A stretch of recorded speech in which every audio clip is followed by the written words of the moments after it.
The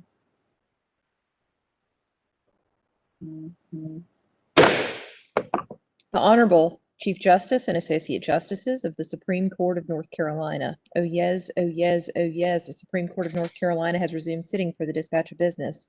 God save the state and this honorable court. Good afternoon. The next matter is in the matter of CMKS M.A.S. KS. We'll hear from the appellant. Justice Newby, Honorable Justices, may it please the court. My name is Garen Michael of the New Hanover County Bar, and I represent the mother in this case. At this time, I'd like to reserve 10 minutes for rebuttal, if I may. I'd also like to say thank you for the opportunity to be before you again to discuss another important matter. Our case today involves a permanency planning order which ceased all reunification efforts with my client. This order comes before this court by way of a dissent issued by Judge Airwood from the North Carolina Court of Appeals September 15, 2020 decision in M.A.S. The issue today is centered around whether the trial court erred by ceasing those reunification efforts as to all 5 of my client's children without making the written findings specifically required by Statute 7B 906.2 subsection B. Namely, that a written finding for that reunification efforts clearly would be unsuccessful or would be inconsistent with the juvenile's health or safety. I'm asking the court today to vacate the trial court's permanency planning order. The trial court's order simply does not reflect the requirements of the controlling statute. It's undeniable that this order neither cites nor contains a direct reference to 906.2 subsection B. Review of the full contents of the order show a lack of indirect reference to 906.2b. Even more concerning is the conclusion's reference to both reunifications not just being in the best interest regarding the children returning to the home, but also that not being in the best interest, that not being in the best interest of the children is referenced to at this time is the operative term that's being used in the order. Now, any permanency planning hearing where a child or children are not returned to the home is going to have a finding in conclusion that such return is not in their best interest at the present time. However, the conclusion and the analysis to reach that conclusion is completely different than deciding to end all reunification efforts going forward. Beyond that is the reality that in this order, the ultimate findings and the conclusions of law, they fail to differentiate between the children. There's no real individual analysis for each child, or even an analysis specific to the older children versus, say, the 2 younger children who were placed together and having visits with their mother where she was showing progress.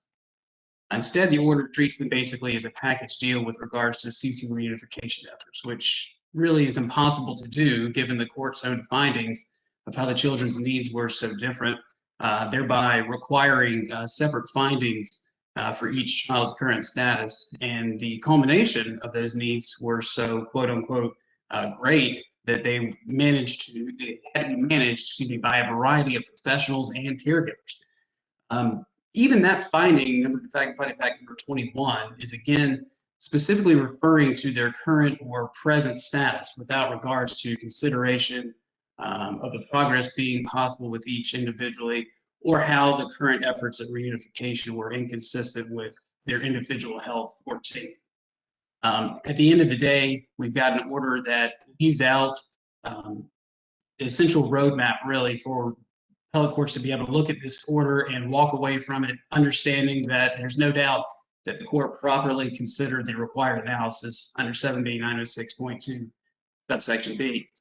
Without that, then it cannot be a finding, it cannot be an ultimate conclusion here that the requirements were met, and thereby placing the order being error of the court not to do that, and thereby ceasing reunification efforts in such a significant circumstance, and doing so without properly applying that analysis and not doing it with each individual child, given the uniqueness of the situation of each individual child and the fact that it was unrealistic to expect a situation where these children were going to be able to return home, all 5 of them, which was conceded during the actual argument by counsel. I think that was a situation where counsel had no choice but had to argue sort of alternatively, even though mom wanted to have all of her children back, and that was her ultimate goal. The focus became the younger two.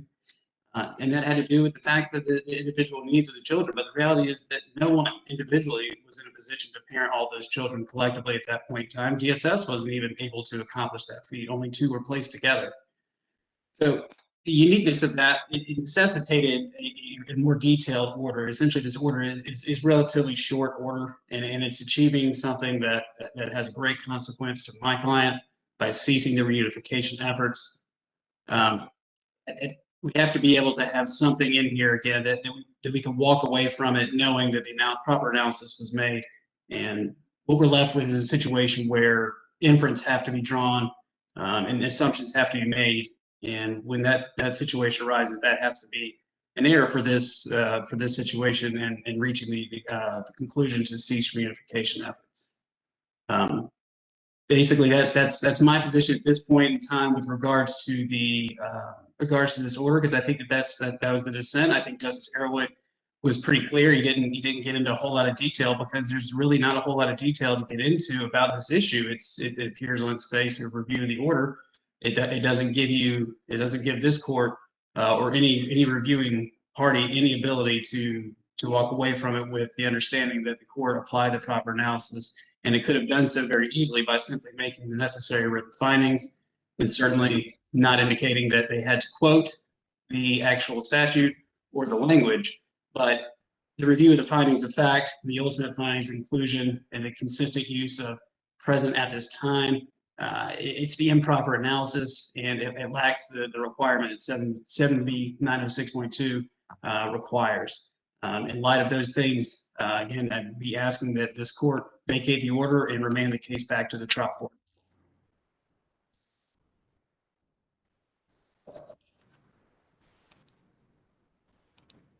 And if there are any questions, I'd be happy to try to address them in turn at any point in time. And if not, then I would be willing to go ahead and reserve the remainder of my time for rebuttal. Mr. Michael, I have a few questions, if you don't mind. Absolutely. Thank you. You said yourself that the trial court was not obligated to make specific findings that actually use the language of the statutes, the 1 through 4. But in looking at the various findings, certainly, for example, with regard to number 1, whether the parent is making adequate progress within a reasonable period of time under the plan, if you look at finding of fact 7, 9, and 12, that certainly is an indication that the trial court looked at that issue with respect to these children. How do you respond to that? And if you need me, I was speaking pretty quickly, so I can do this a little slower if you need. It's finding of facts 7, 9, and 12 as it relates to the requirement number 1. And you're referencing subsection D of 906.2 there. Yes. Right. So, and again, I think we're looking at sort of the collective finding. I think there are some findings where the assumptions can be made that ultimately the trial court was reaching that conclusion that it was not going to be that, unification efforts going forward were going to be clearly unsuccessful or not in the best interest. So it's not to say that there aren't some findings there that can be extrapolated, but at the end of the day, it's not a clarification of the consistent use of present at the time. It's looking at an analysis of whether or not the children can go home right then. And it doesn't take into consideration that we're looking at going forward and looking at a sort of a future forecast there with regards to reunification and whether or not they're going to be futile and or just completely inconsistent. There's no specific indication that what they're currently engaged in, what she's doing to try to achieve reunification has any detrimental impact on the children or their safety or welfare. In fact, they're not even granting visitation as to the older 3. And the younger 2, she is having visitation with, and indicates that there is progress being made there, and there is signs that she's understanding the information that's being given to her by the visitation coach. And then they're turning those into positive visitation. So, and the court's order itself does acknowledge that there is progress being made there. But it's almost as if the court wants to use the fact that she's not visiting with the older 3 against her But I mean, it's the court's own order that required that. And she's doing everything she can within that reunification case at that point in time by completing her case plan and visiting with her younger two and having positive visits with them and showing her ability to parent under certain circumstances, which in this case would be, two as opposed to all five at the time. Well, let me call your attention to finding of fact number 9. In this particular fact, it does say that she has made progress on the 2 younger children, but otherwise the visits are chaotic and the children do not listen. And there's actually a finding that the respondent mother should not be the primary caregiver of the 5 without intensive assistance. How do you see that? How does that work for you? Thank you for that question, because that brings me to a point that I didn't clarify earlier. I think that finding of fact, again, that gets back to the wholesale grouping of all children together. And I don't think it probably, you can make an argument that it would be unrealistic for her to parent all 5 at the same time. And I think that's the way that reads. It would be without intensive intervention to raise all 5 of these children at the same time without significant assistance. It's like I said, we've got DSS who's not been able to find a provider, caregiver that could do that while they were in their custody. So I think if you're going to make that, if you're going to look at that, you have to then look at the children individually and say, well, would reunification be appropriate as to child number 1, child number 2, and move through it to figure out whether or not that's to be a wholesale analysis that applies. And its own finding, it acknowledges that she's making progress. So given the right tools, which she then has, and being able to utilize them, she shows progress on the visitation front. So that says to me that that's possible with the other children if they utilize the right process and or individually doing individual visitation as opposed to being together. But chaotic visits or things being disruptive, I think based on their needs was going to be inevitable, especially when there's gaps in visitation periods and lack of being able to continue to bond and build on prior progress. And it doesn't appear that they gave her the opportunity with the older children after she showed signs and ability to handle the younger 2 or making progress. So is it your position that the progress was being made with the younger children and not the older, or the older the younger? What position do you take there? I would think a visitation, that's sort of the progress is specific to the visitation there. And there is progress with the younger 2, because that's the only 2 that we have the ability to observe at that point in time, because that's the only 2 that she has visitation with, and she's showing the ability to handle them. And they're the younger 2. They're ages that would be arguably more difficult to handle, and handling them in tandem, but yet she's taking the direction, she's applying the direction, and showing progress. And the reason that once you had seen that type of progress, you would try again with the older children, give her that opportunity now that she's shown the ability to start to act as the authority in the room and be able to control those situations. Let me call your attention to finding of fact number 20 with regard to the younger children. In that it says that she does attend the therapy and family therapy,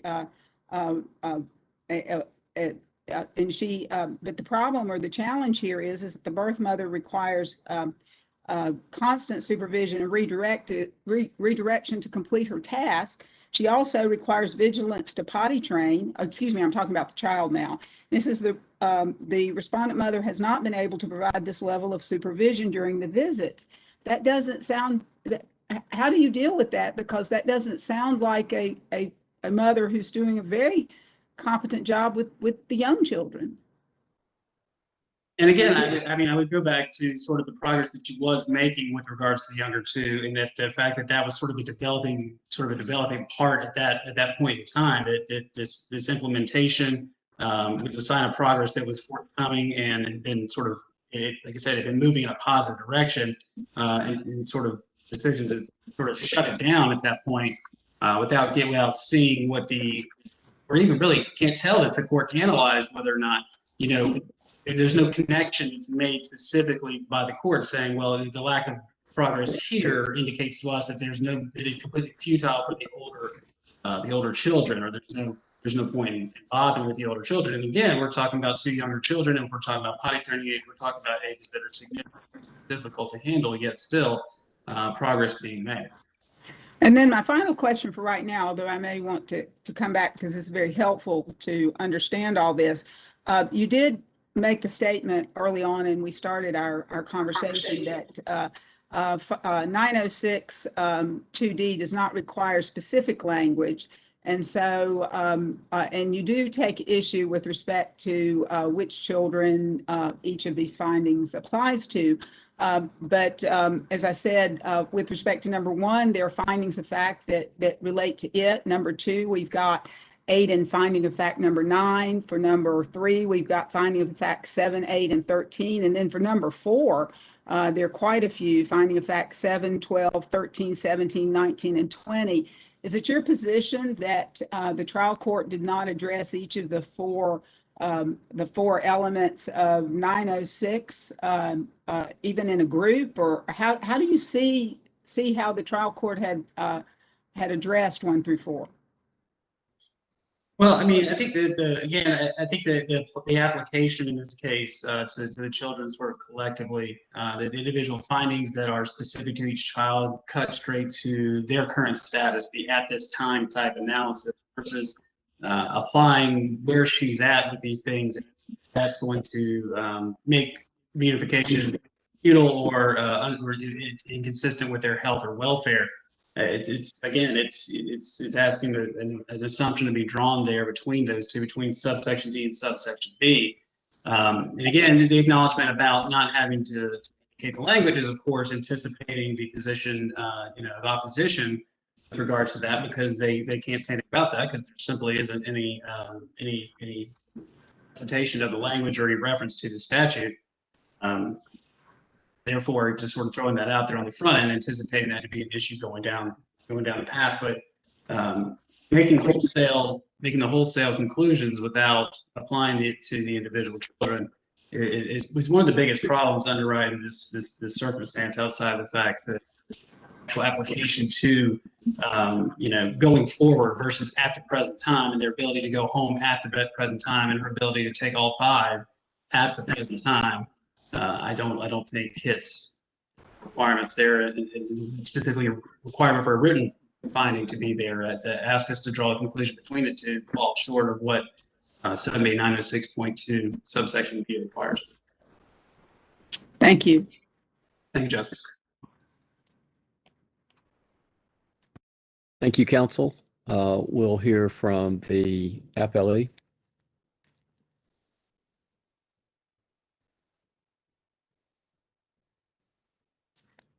Mr. Chief Justice, and may it please the court, my name is Matt Wunsch. I'm appellate counsel for the Guardian Ad Litem program, and I represent the children in this case. Holly Gross represents the Davie County Department of Social Services, and we intend to divide our time evenly as appellees before the court today. I'm planning on addressing the argument that Mr. Michael spent most of his time on, whether the findings in the order are sufficient to support ceasing reunification efforts. And Ms. Gross intends to address the argument, the other argument in the brief, which is that whether the evidence introduced actually supports the findings of fact. Your Honors, the dissent in this case presents a narrow issue that could have a broad and negative impact on permanence for children in our state. Whether a trial court is required to use magic words in order to cease reunification efforts, and to hold that it would be a departure from this court's case law and would undermine the purposes of the Juvenile Code. There are 3 main points I plan to address with you, Your Honors, during my time today. First, that this court's prior opinion in LMT does not require a trial court to use the exact wording of a statute to cease reunification efforts, but instead requires an order that addresses the substance of the statute. And that approach is consistent with the purposes of the Juvenile Code. Second, that the court's order in this case did use language that was nearly identical to the relevant language in 906.2b. And in addition to that, as Your Honor pointed out during the appellant's argument, made numerous other findings of fact addressed to the statute. And third, although the respondent mother challenges the support for specific findings of fact, the evidentiary support for specific findings of fact, that issue is not properly before this court. Turning to my first point, Your Honors, the Juvenile Code strikes a delicate balance between the rights of parents and the need of children for a safe and permanent home within a reasonable time. And as this court has repeatedly recognized over the years, the polar star of the code is the best interest of the child, and that informs the way that this court has consistently interpreted statutory provisions in the code and how they're applied. The relevant statute in this case, as counsel argued during the appellant's case, is 7B-906.2B, which requires that a trial court make findings when it ceases reunification efforts, and I'll quote the statute, that reunification efforts clearly would be unsuccessful or would be inconsistent with the juvenile's health or safety. That's the current statute. It was formerly NC Gen Stat 7B-507, and that's the statute that this court reviewed this same issue under in In-Re LMT a few years ago. Excuse me, Mr. Wunsch. Yes. You're mentioning a statutory change. I believe I heard the appellate counsel use the word futile. Does the word futile show up anywhere in that statute you just quoted? No, Your Honor, it's not in the current statute, and that's actually the change that occurred. 7B-507 did require that a finding that further efforts would be futile or would be inconsistent with the juvenile's health, safety, and need for a safe, permanent home within a reasonable time. And that language, only the first part of that statute, the language was changed to that further efforts clearly would be unsuccessful or would be inconsistent with the juvenile's health or safety. So that is the operative change I think Your Honor is referencing, and that has happened since the LMT case was filed. But significantly, it's that first part, the futile versus unsuccessful, that has changed. It's not so much the inconsistent with the juvenile's health or safety. And in LMT, as I already mentioned, this court found that it's not a requirement that the trial court use the exact words of the statute. What matters is, and I'll quote the opinion, the trial court's written findings must address the statute's concerns, but need not quote its exact language. On the other hand, use of the precise statutory language will not remedy a lack of supporting evidence for the trial court's order.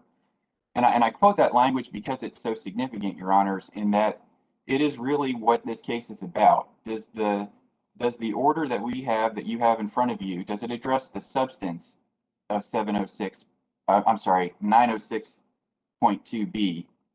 And in fact, it does. Just like in LMT, this court put a lot of emphasis on a finding that, and I'll quote it again, return of the juveniles to the custody of the respondents would be contrary to the welfare and best interest of the juveniles. That seems to be the language that the appellant is objecting to that the trial court used in this case. I'll quote conclusion of law 5 in this case, return home was not in the best interest of the minor children at this time and is contrary to the health, safety, and welfare of the children. Again, it's addressed to the health, safety, and welfare of the children. That is the operative concern that the statute is instructing the trial court to address. If I understood Mr. Watch, if I understood Mr. Michael's argument correctly, he was saying that you can't, that conclusion is not sufficient to save the order because it's couched solely in the present tense, whereas the statutory provision that's at issue here requires looking out into the future. Assuming that I have correctly stated his argument, what's your response to that? Well, Your Honor, I think that was the way I understood the argument too. My response to that would be,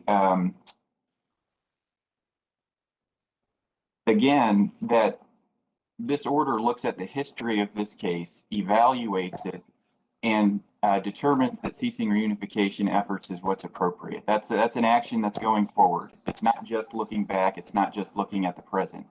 And so what the court is doing is looking at these children having been removed in September of 2017, this hearing taking place in April of 2019. So a long time has passed.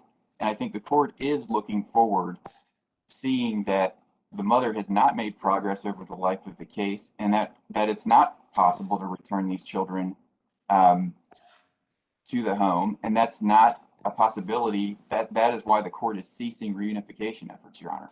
I mean, as I read the order, it certainly contains sort of general statements that the mother has made limited progress. It doesn't really get into specifics except with respect to some of the visitation-related issues that Justice Barringer discussed with your colleagues. Why, in your view, does a set of findings that makes a broad statement that progress has been limited and contains some specific focus on visitation without more, why does that adequately address the concerns that the statute's intended to address?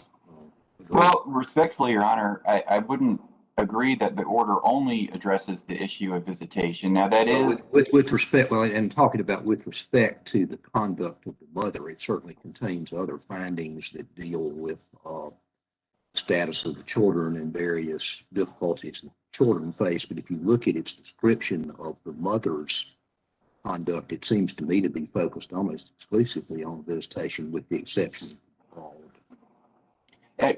Your Honor, I agree with your characterization that that is definitely a primary focus of the order. And that's one of the main things that's going on. The root of the problem in this case is that the children were not adequately supervised in the home, to the point where the oldest child was physically injured, and that's what brought the case to DSS's attention. So the fact that visits are going so poorly that they're characterized as chaotic in the findings of fact is especially significant in this case, Your Honor. I do agree that it's a focus, but I would posit that that's correct, that that's a useful and important fact in this case. In fact, ultimately, under LMT, how do we know when an order does and does not adequately address the issues that are contemplated by the statute? I mean, we set that out as a standard. How do we know, in your view, when that standard has been met or not met? How do we decide that? Is just any statements of proficiencies in any part of the parent's progress enough, or does it require something more than that? Can you help me a little bit explain what we meant when we said that? Well, Your Honor, I don't think that there's a bright line test that I can give you. Unfortunately, can you give me a general idea, even if it's I think it's, if you look, Your Honor, at the findings of fact in LMT, I think that's a good place to start on this question. That they describe what had been going on in the home, that the mother had an unresolved drug problem and a domestic violence issue, and that those issues had not been adequately addressed. And then you had this ultimate finding or conclusion of law, or however we want to characterize it, that returning the children would be contrary to their welfare and best interests. So I think as a formula, some findings that document the problem and whether it's been addressed, and then something couched in the concern of the statute. Can these children be returned home? Similar to the way it was in LMT. I think that is the formula that I think this court can look to.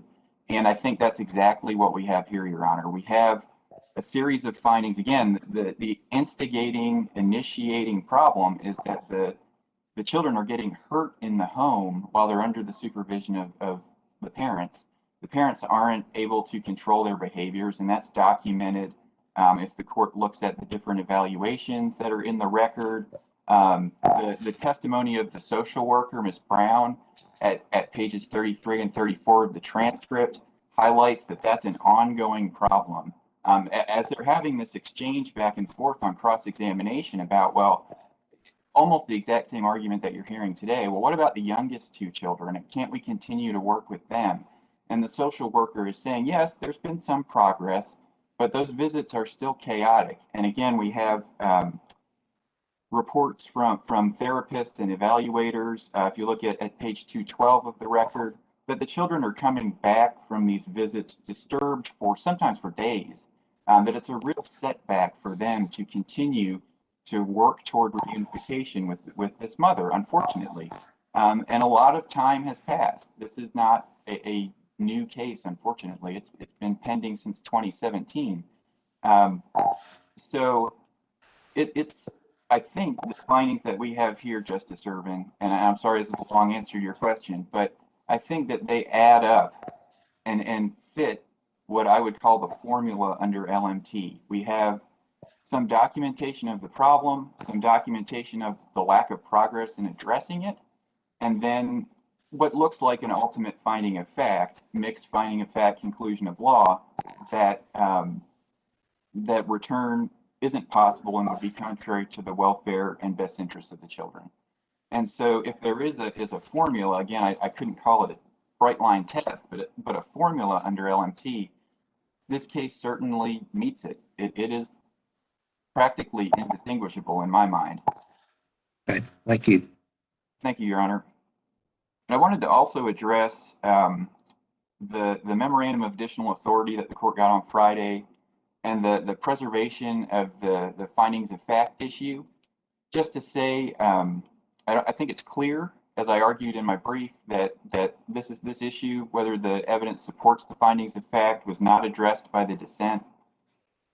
It's not preserved under Rule 16, and the case that the appellant sent up, the Walker grading case, where this court, on its own initiative, allowed a petition for discretionary review. I just want to put before the court that case is very distinguishable from what we have here. In that case, there was a dissent, but there was no dissenting opinion. So there was really, absent allowing a petition for discretionary review, there was nothing to review. It was a blank case, essentially. We have here a dissent that very narrowly and clearly defines what the issue is here. It's the one that we've been talking about. Do the findings of fact support ceasing reunification efforts under 906.2b? So there really isn't any way to reach that under the right to appeal. And I'd also add, I don't think that there's any way under 7A-31 or Rule 15 that this meets the requirements for a petition for discretionary review, that this kind of issue addresses the area of significant public interest. And I don't mean the larger statutory juvenile code issue, but I mean the specific, are the findings of fact supported by the evidence? That's a very, as this court knows from reviewing our cases, that is the A1 generic argument that you will see in a child welfare case. Does the evidence support the findings of fact? And there are hundreds, if not thousands, of opinions addressing exactly that issue. So there simply isn't any need to allow discretionary review to reach that part of the Court of Appeals opinion. And I see my 15 minutes is about expired, but if the court has no further questions for me, I will yield the rest of our time to Ms. Gross. Good afternoon. May it please the court. My name is Holly Gross, and I represent the Davie County Department of Social Services. Together with my co-counsel, Matthew Wunsch, we are representing the appellees in this matter. The department filed petitions on all 5 children, alleging the neglect and dependency of the juveniles on September 28, 2017. The juveniles have remained in the custody of the department since that date. On December the 4th, 2017, the children were adjudicated as neglected and dependent juveniles, and a disposition hearing was held that day. Approximately 18 months later, on April 1st, 2019, the plan of care was changed to a primary plan of adoption and a secondary plan of guardianship with a court-approved caretaker, and reunification efforts were ceased.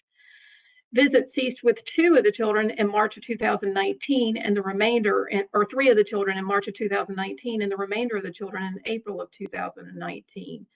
Appellant mother appealed that decision, and on September the 5th, 2020, the Court of Appeals filed its opinion affirming the trial court's decision. Based upon a dissent by one of the justices, appellant mother filed a notice of appeal to this court. As my co-counsel has addressed the issues related to findings in 906.2, it is my intention to address appellant's argument with regard to the sufficiency of the evidence.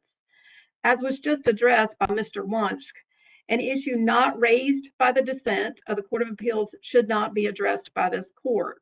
This court has previously held that it will not address issues unless there's actually a point of dispute in the Court of Appeals. In Ray RLC, this court stated that it would decline to review other issues on appeal as they may only be raised through a petition for discretionary review or writ. Further, Appellate Rule 16B of the North Carolina Rules of Appellate Procedure states that only those issues specifically set out by the dissenting opinion can be reviewed by the court. In the Court of Appeals decision, the dissenting opinion did not question the issue of the sufficiency of the evidence, and therefore this issue should not be raised again, seeking a new review or a fresh review by this court. However, the appellant raised the sufficiency of the evidence as an issue. Assuming this court does address the issue raised by the appellant, but not by the Court of Appeals, the trial court's order should be affirmed as the order contains more than sufficient evidence to support the conclusion.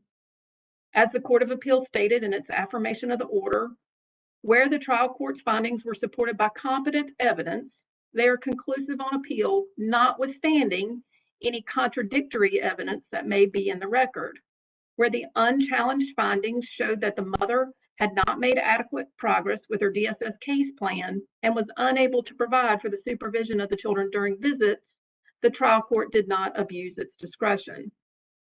The standard of review for this issue is the courts review the order that ceases reunification efforts to determine whether the trial court made appropriate findings, whether the findings are based upon credible evidence, whether the findings support the trial court's conclusion, and whether the trial court abused its discretion with respect to disposition. In this case, the trial court's order contained 26 findings of fact. The order contained multiple findings related to the lack of progress by appellant mother and her inability to reunify with the children safely. On March 18, 2019, the court held a review hearing and ceased visits with some of the older children. Then at the next hearing on April 21st, the court conducted a permanency planning hearing, and at that hearing, appellant mother suggested that she was turning her focus to the two younger children and acknowledged that all 5 children were more than she could adequately supervise. I would like to point out that the trial court actually must have considered this evidence because the trial court specifically, and I'm pointing to finding of fact number 12, the trial court said, the court is not willing to go down respondent mother's proposed path of parenting only 2 of the children. Respondent mother has not demonstrated appreciable progress in demonstrating her ability to parent the children. The current plan is a primary plan of adoption, and this court does not see a reason to change that primary plan at this time. So the court did take into consideration mom's proposal versus the evidence and said, the trial court said it was not willing to go down that path.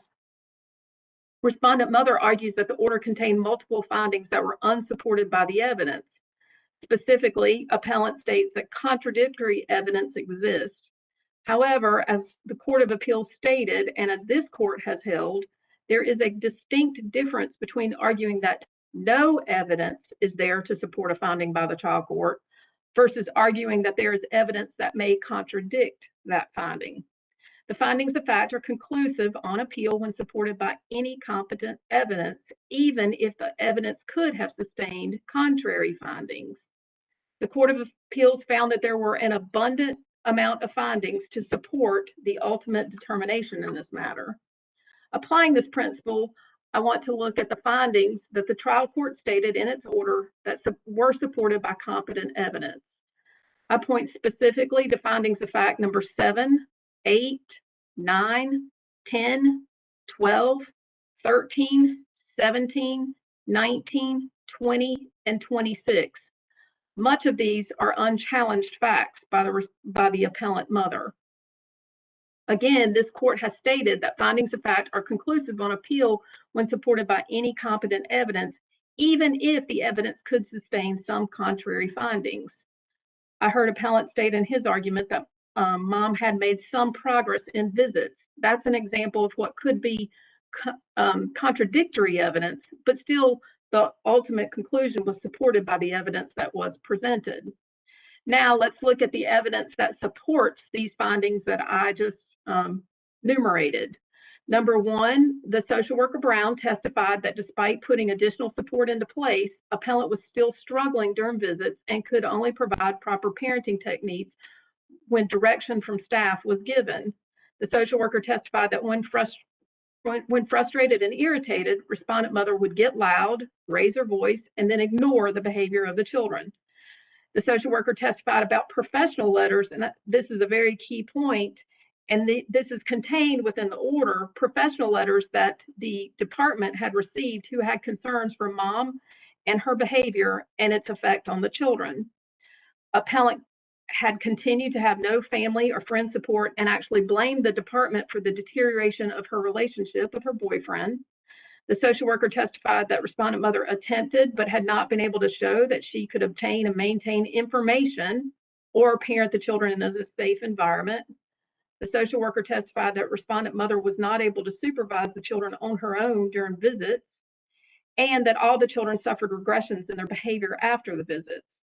Even though respondent mother had begun to give more effort with the two younger children, she was still struggling. There is another example of where there could be contradictory evidence that had been presented in court, but the trial court made a finding that was supported by competent evidence. Ms. Gross, I have a question. Yes, Your Honor. Appellant counsel made the point that it would be difficult for anyone to parent all 5 of those children at any given visit. Can you speak to any evidence where she was struggling when she had less than all 5 there, or is that not the case? Yes. The trial court made a specific finding that while she had maybe done better when she was only visiting with 2 of the children, she still wasn't showing significant progress. And I will look for that number finding. So I think the trial court clearly considered that that proposal had been made, that she only parent 2 of the children. The trial court considered, took that information in, and said it wasn't willing to go down that path because visits remained chaotic. Even with 2 children, visits remained chaotic. Finding of fact number 13 says respondent mother only visits with 2 younger children as the visits have stopped. She needs assistance and redirection, but the visits have improved with only 2 children. Respondent mother often appears overwhelmed and stressed, and I'm point specifically to finding of fact number 13.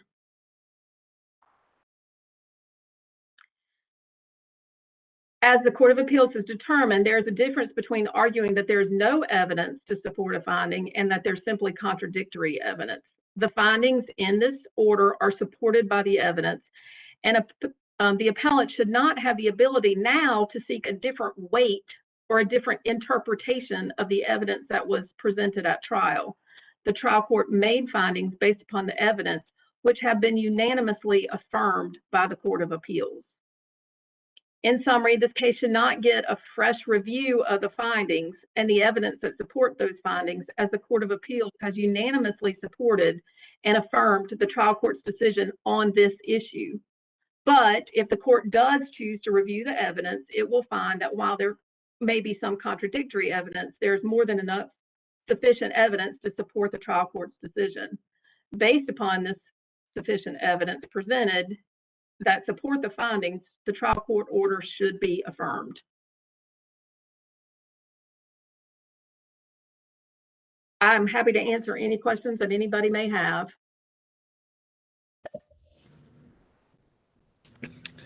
Thank you, counsel. Rebuttal. Thank you again, Chief Justice. And I guess I need to start off by addressing what Justice Berger picked out on there. Obviously, using the word futile, you prepare for these oral arguments and you go through everything. And I did the thing that I always fear of doing, which is getting bogged down on one point and getting distracted at the point at hand. And obviously, 906.2 does not contain the word futile, and subsection B certainly does not. The analysis and the argument that I've put forth, I would argue, contend, does apply the same.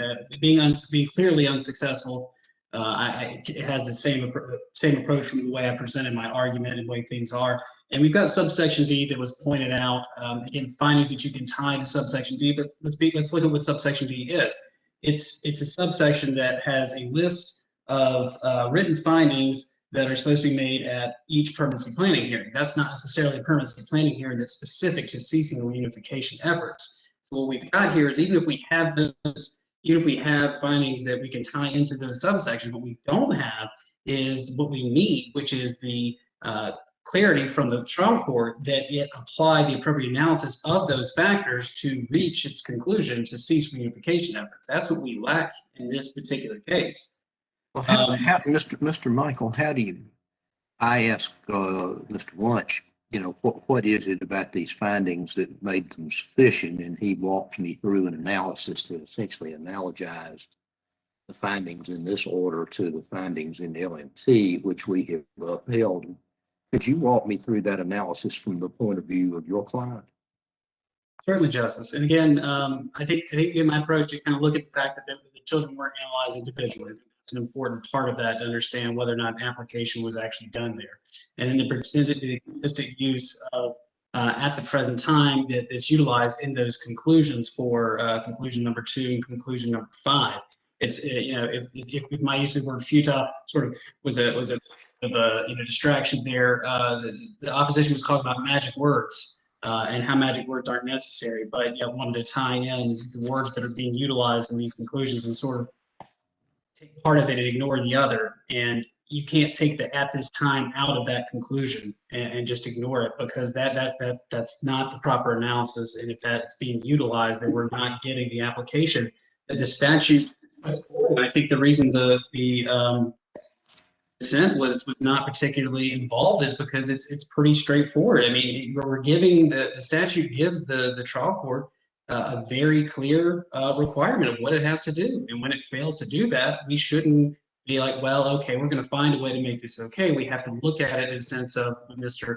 Wunsch was indicating about this being a big and broad impact. We look at, well, are we allowing trial courts to just sort of not really follow these statutes the way they're supposed to, and we're just going to kind of let them do their thing and then reach these conclusions that have such dramatic impacts on children and the parents. So I think we have to hold them accountable in these situations and not make any kind of assumptions and not just say, well, we're looking at these conclusions and they're saying at this time, which appears to be very, very present-minded and not forecasting and looking forward, and also not being applied into the individual children and grouping children that have very different circumstances, different placements, different circumstances, different needs, and then wholesale just indicating, well, this mother can't do it.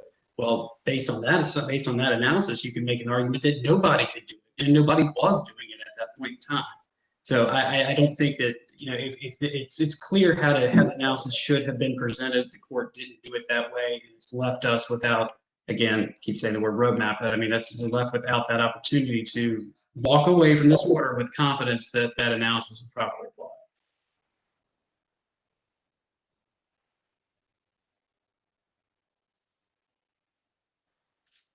Justice, again, I appreciate the opportunity to be before you. This is the first time I've come up here with the issue on dissent. So having the opportunity to get a chance just to try to color in Judge Airwood, his dissent and his position on it. I'm glad we had the opportunity to discuss it today. I think that at this point in time, looking at it and looking at the order and the requirements that are listed in the statute, when we take a strong look at that when those issues aren't properly addressed, the statute's not followed. It's put in place for a reason. It's put in place to protect the children. It's put in place to protect the parents' rights. And at this point in time, we don't have that in this case. I'm asking that this court vacate the order and remand the case for further proceedings in the district. If there's no further questions, I'll stop there and give up the rest of my time. Thank you, counsel. Thank you to everyone. Madam Clerk. Oh yes, oh yes, oh yes. The Supreme Court of North Carolina is now in recess. God save the state and this honorable court. Thank you. Thank you, counsel. Thank you, Your Honor. Thank you. Thank you, Justices.